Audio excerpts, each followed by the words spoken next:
What's going on, traders? I wanted to do a midweek recap, but change it up this time. We're going to go over the ES, the E-mini S&P futures, and take a look at some of the daily charts and go into some day trading levels I am watching, and a quick overview on some other market internals that we like to look at to help guide us with our decision-making process throughout the week, and of course on an intraday basis. Before we get into it, of course, this video is for educational and entertainment purposes, so in no way should it be viewed as financial advice. But with that out of the way, let's go into some charts here and see what we can take away. All right, so we're still overall in this holding pattern pretty much in the markets, and you can see here the range really that we've been trading in over the last few sessions, and we've been talking about this potentially being maybe some distribution happening up here, right? So we want to be aware of that potentiality, but we did see some nasty selling in the start of the month. But where did we come and stop? We stopped right at those those swing highs from the summertime, right? So this is really our key area that the bulls need to hold to prevent any further downside. The one thing though that is a little concerning is the fact that we have tried to break out to new highs, but we really have not been able to. And you can see here we really couldn't even get to an equal high. You can see the high here at 41 and a half. But the highs this week didn't get quite up that high, right? We stopped right around 48.35, 48.37. So we couldn't even get into the equal high. So we can say that this is a shallow, maybe a poor, lower high being put in from the daily chart perspective. So that is definitely something interesting that we want to take note of as far as that potential, little downtrend, taking place. The other thing that I think, is, something that we should pay attention to right now is this potential M pattern, right, that we have here forming on the market. And, we don't base a trade just off of this, but it's certainly a bearish potentiality that is setting up here. But it's only valid unless we start to kind of break right below this 47.15 area. We start accepting below that, then we can see that potential downside move for the bears. And where would it be likely, in my opinion, that we would trade back into? Well, this past balance area right here, right? That would be tons of liquidity sitting in this area. So if we did start to trade lower, I would guess that this would be an area where we would come down to come into that this area of liquidity. So anywhere to that 46.50, give or take, in the bottom of that range, pretty much around at 45. You could 45.95. You could call it 4600, right, if you want to. But you can see here that this also has been a big area of um, of um, reactions in the market. You can see here tapped up, couldn't make it over, tapped it up, couldn't make it over. When we finally got over here, we did get a run, and likewise to the downside here. Once we broke under, we saw a nice push, got back up, couldn't get higher here, and then came back, retested, and then we saw these moves to the downside here. So, definitely an area that, would be likely that if we break down, that price trades into that zone. Again, now does it just come into the top of it around that 46.50 area, 51? That's very possible, and get a bounce there. That could happen, or we could come back into it and maybe test the half gap. That's also somewhere where we could go and possibly find some support, maybe around that 46.25 area. But if we start really getting below that, we'll look for the lower part of that gap, more towards that 4600, right? How would we trade that, right? What would we do, right? Well, we not necessarily trade the breakout. What we would really look for, is that push down underneath, right? and then likely thing to happen would be coming up, back testing, and then we get the move. So that's how I would approach a bearish trade if this structure does try to break. That's really what I would do. I'm not really interested in any type of a breakout trade. Now, of course, it's kind of more of a swing trade or a bigger picture perspective because we're looking on the daily. But either way, this can set you up for some option swings and stuff like that, if this scenario does start to play out.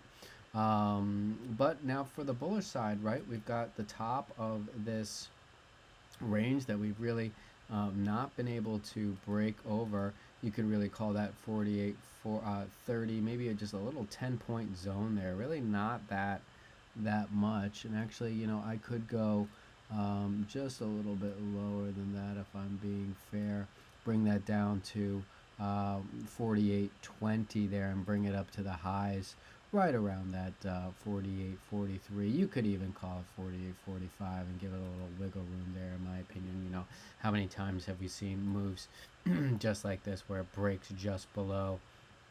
So, it's very possible that we come up and then do a failed breakout, right? And this is a great example of that failed breakdown. And we can just as easily see that failed break up to the upside as well. So you can give it a little bit of leeway there, I think. And even with that 41 being the high, really, you got that 48.50 whole number right there, right? So you could even say that. But it's unlikely that we're going to see any real giant moves. I mean, the range hasn't been bad to trade, at least in the NQ. But it's unlikely we're going to see any giant range expansion until we get out of this potential distribution, this balance zone that we've been trading in right now. So, just be a little bit cautious in looking for those bigger moves. Because it's going to be tough until we break.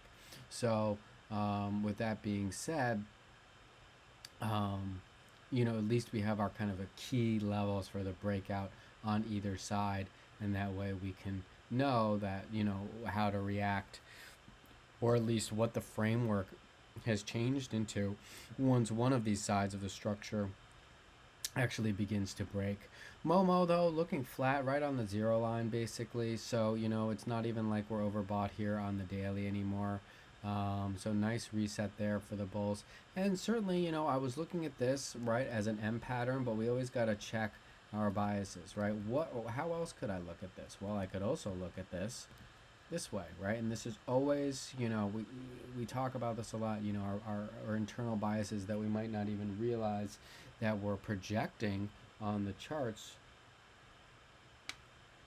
It's almost like you're projecting a part of yourself on the charts through the technical analysis, and you see a lot of times what you want to see. So what also could we say about this right now from this look, right, for any pattern trader, right? So we've got right here potential shoulder, potential head, and what is this? Could be a potential inverted head and shoulders as well, right?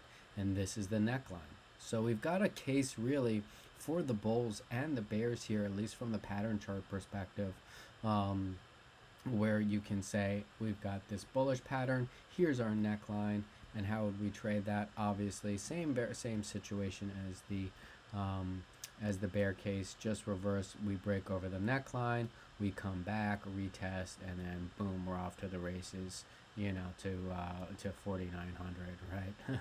Or 4,800 first, so that would be how we would do that trade. And like we said, we don't trace the breakout. Whoops. This is going to be a pain to come back to. Hold on, let's see if I can save this chart. It's unlikely.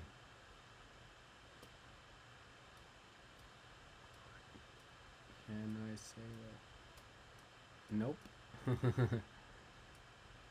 And how would we trade the downside? Well, we already just went over it, so hopefully I do not need to go over it, but boom, boom, boom, boom, boom, boom, right? So there you go. So however you want to see it, right there. The weekly, I would say, and I normally don't like to look at this until the end. Until we actually get that weekly candle actually print. But we talked about this in the SPY video. Before the weekly still is a bit overbought here. So this is a little bit, and seeing a little bit of that bearish momentum come in. It's been interesting the last couple of days on futures. NQ's been down 100 points, 140 points, 100, 200 points, and it makes a giant rally back up. The bulls keep on trying, but how many times are they going to be able to try with these big moves in Globex to the downside before they're just really unable to push it back, and that day potentially will come. So we have to be vigilant of that. Everybody's so used to buying the dips, and at one point and one day on a trend day to the downside, buying the dips is just not going to work. And having an idea of these big major key levels is really going to help us kind of be aware of that and say, oh well, shoot, we're actually below, say, the 47.56. Well, maybe we wouldn't want to be trying to buy the dips there, because it would be likely that we would come back and test the bottom part of this range, and then maybe at the bottom of the range, okay, maybe then that's a spot where we want to try, right? But that's something definitely to be aware of, in my opinion. But as you can see, we're still, at least from the weekly, let me go into a different chart here. Okay. But you can see the holding pattern, like I said, the balance range that we are just trading in right now.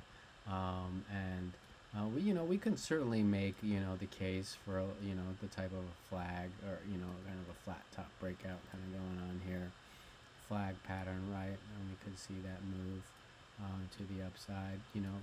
That is a case that we could make, of course. But on the weekly here, with this being this high of reading overbought, I just personally would probably think that that would be a little bit less likely of a situation to happen if this was further down. Then I would say we've potentially got a little bit more room to the upside. So but this can stay overbought, and this can push up higher, so that's not, it's not the end all be all, as we know. But we just, if anyone again has studied Wyckoff theory, I personally enjoy that viewpoint of the market structure. We really just have to make sure that this is not some type of distribution really setting us up then to break this structure and start to do the markdown phase in the Wyckoff sequence. So we want to be aware of that as well. All right, so I think that's pretty much everything I wanted to go over from the daily chart perspective. Let me just flip it back over really quickly and see if there's anything else that I wanted to cover. I think that that's about it. We are closing below the daily 9 and the 20 here, respectively. So that's also something to keep in mind.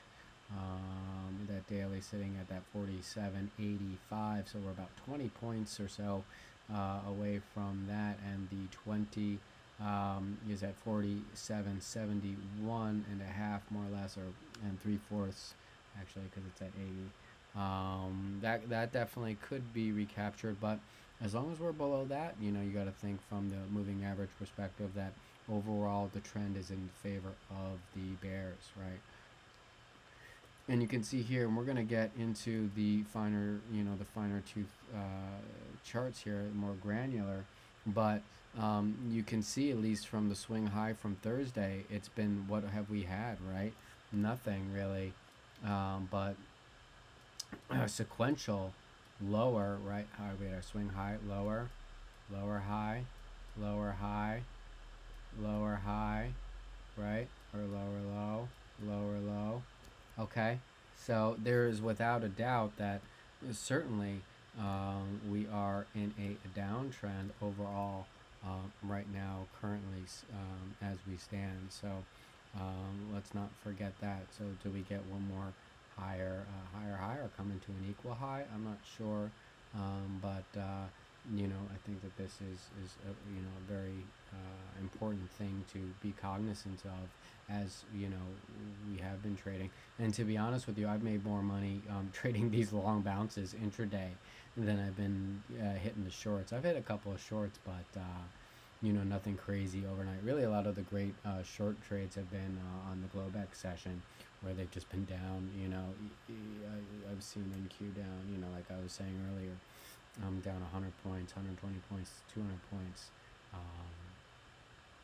So, all right, let's look into some of the other charts that we like to take a look at, because we certainly have had some developments in the dollar and within the 10-year that I think are important to go over here, and really some interesting developments. Now, what were we talking about in the last SPY video? We were talking about the dollar potentially setting up in this flag pattern here, right?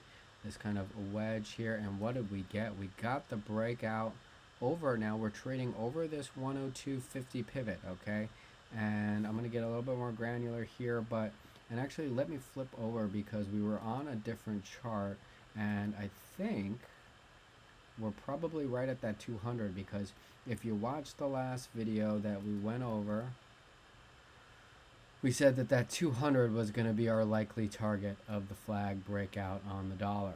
And here we are, right? Boom. Tried to break over here, couldn't actually hold over.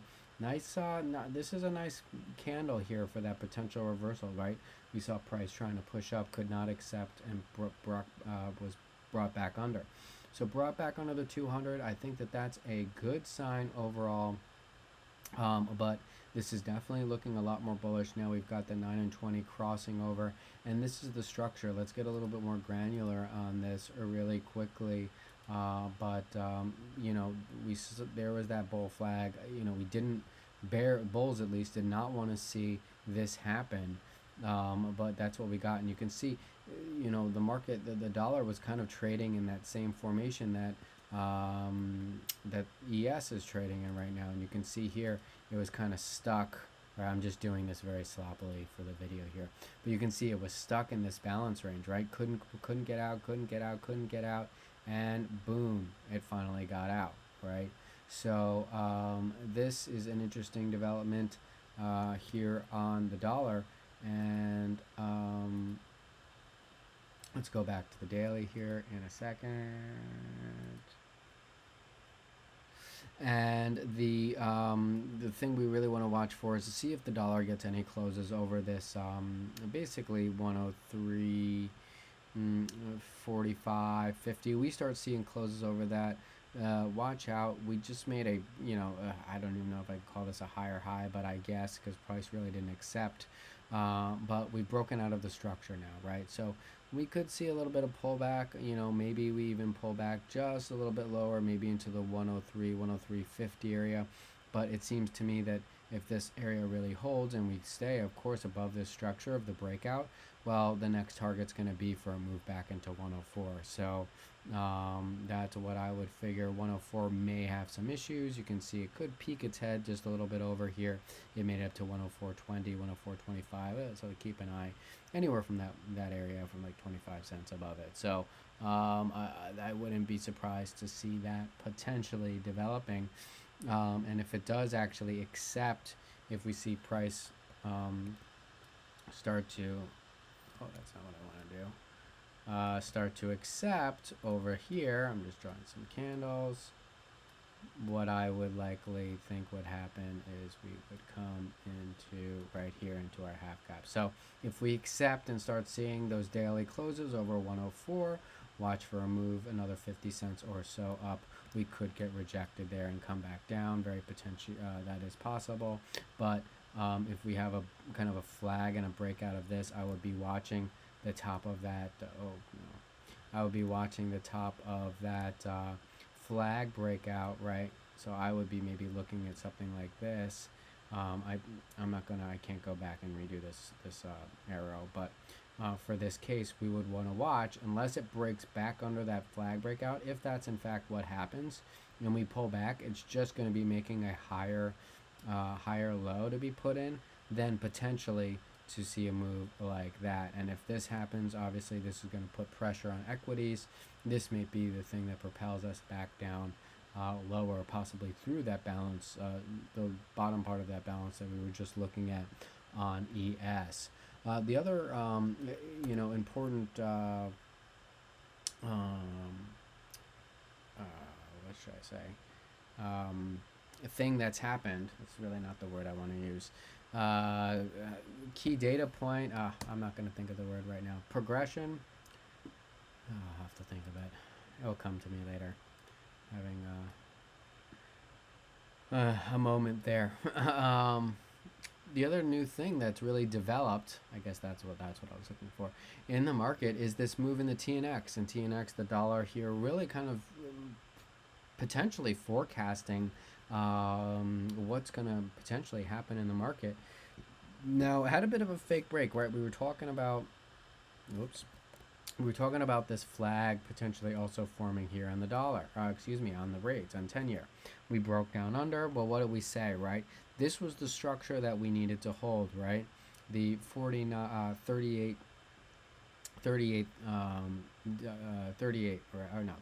right here, right?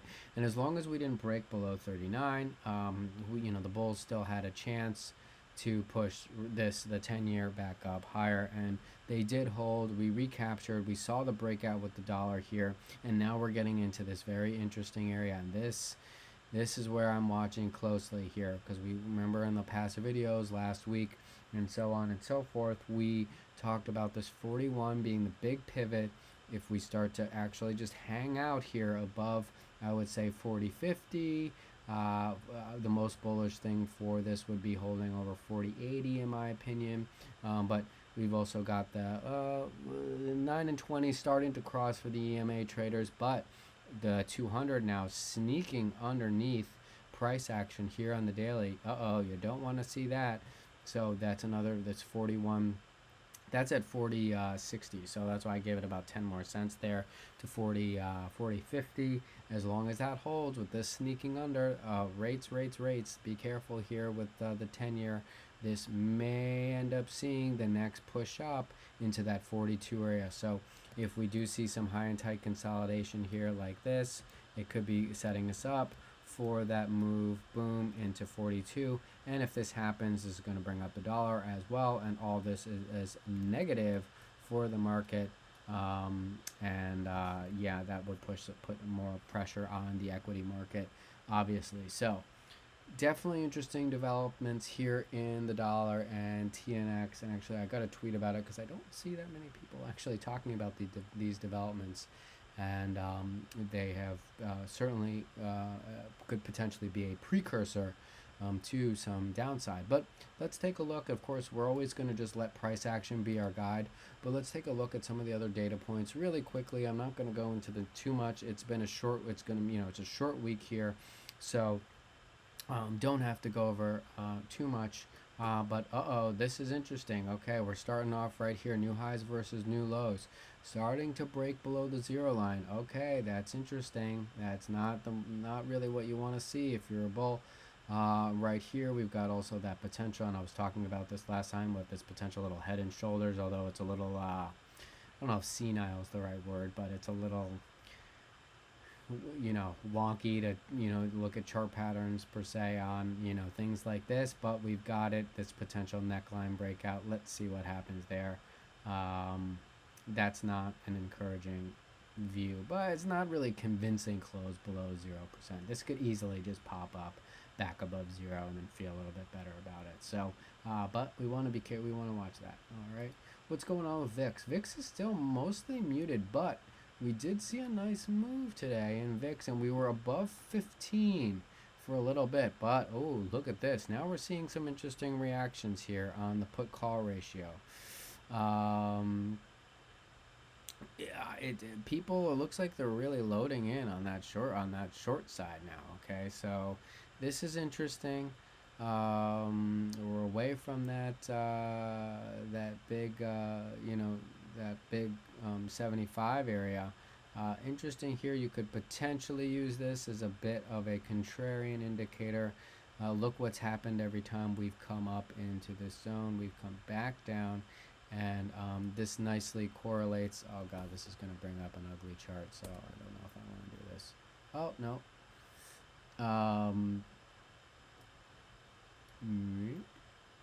Oh, this is going to bring up SPY.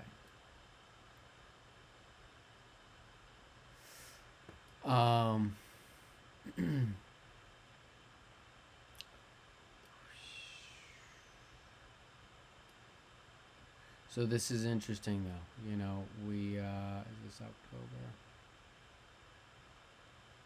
So we're coming up, and this is very interesting. As you can see, is all the way up here. This is all the way up here, and you can see what happened with the market. Hopefully, you guys can see. I'm trying to line it up, but October here, elevated, boom, down. Okay, so interesting. Let's bring this back to VIX. Okay, so here we are in VIX. We're talking about this being in this complacency zone. How long is it going to hang out? Finally, now we're seeing a bit of a move here in VIX. Didn't close over 15, but got real close to our half gap. This is once we get over that 1550, 1575, this is when we really can see some volatility start to move back into the market. So let's be aware of that. Definitely making a move over the 920 and 50 now on that daily.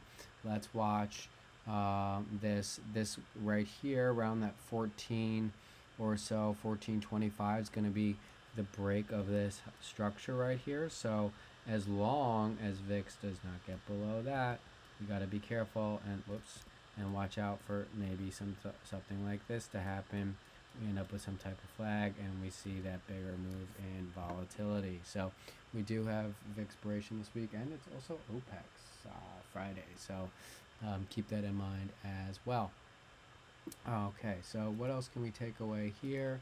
Let's just go through these really quickly because I didn't want to really spend too much time on them for this video. Transport's hanging on by a thread at 15.216. Let's see if it holds here. This is value. This is point of control though, so it may hold on. Starting to see this kind of line up a little bit, but a lot of times this could lag. So excuse me, the transport's lead. So this bear flag breakdown. Let's see how the Dow reacts and holds. If it can hold 3750. If that breaks, then that's probably going to see a nice little flush. Excuse me, got the hiccups there. All right, what else we got? I bet VIX future is probably popping up a bit. Oh, here it comes. And we were talking about this on the last SPY video as well. We were talking about this low, this possible divergence coming in, and we're seeing that move up. 9 day versus monthly, pretty muted. But VVIX trying to get up to that $100 level, still above 90. Same kind of thing as VIX here. Oops. We want to see, or at least the bears want to see if this can kind of maintain the structure break. As long as it can, we've got that chance. But 105 is going to be really 103, 105 is going to be the big zone that if the VVIX gets over, and then we can start getting a little bit more nervous from that bull perspective. All right, let's just take a quick peek at the 500, excuse me, the 50R and the 200R and the SPX starting to break below that 75. We were kind of anticipating this as well, of this potentially coming back into, talking about that potential rounded top that's kind of happening here, and that is kind of playing out as well. The 200 definitely making a bit of a steeper retracement there, but you know, this was that warning zone. We were talking about this up here, as we saw. Look, 92%, 92%. Here we go, stalling out at 92 and seeing that pull back again. So there you go. Okay, I think that's all. We just did a quick run through of all those things. So let's get a little bit more granular in ES now. and then we will close it out. Let's look at some day trading levels that I am looking at and some balance zones, and then we will close it out. Okay, here we go. Bada bing, boom. Okay, let me get out of this stupid moving average.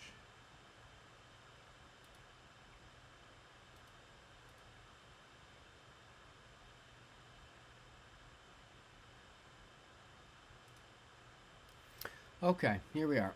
All right, so here's some zones I am watching on ES from the day trading perspective.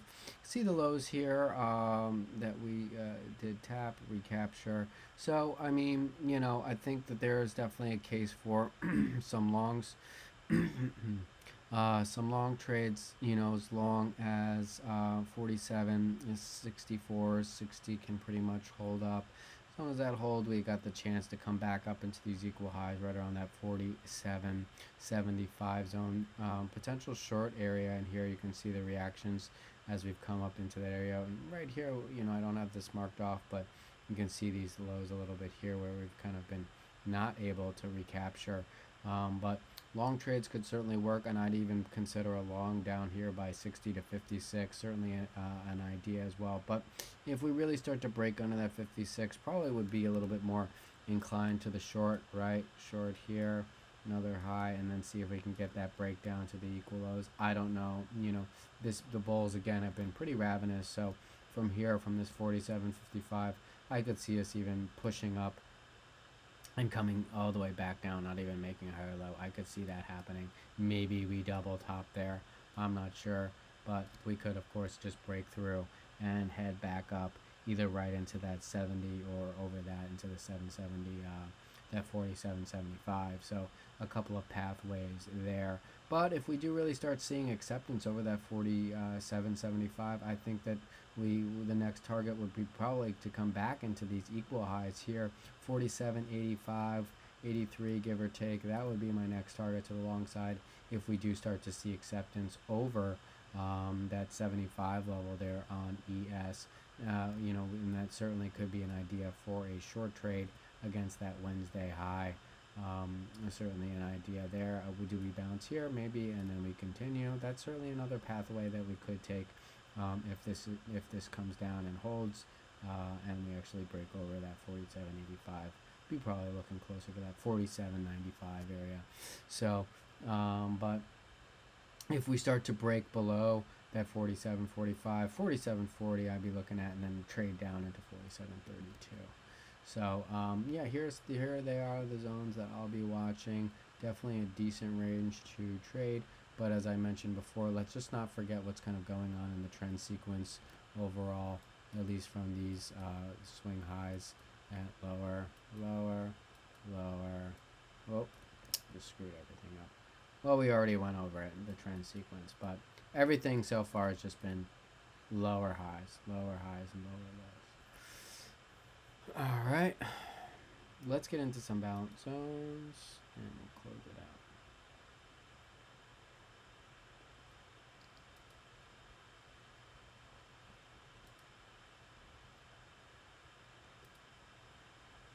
out. Okay.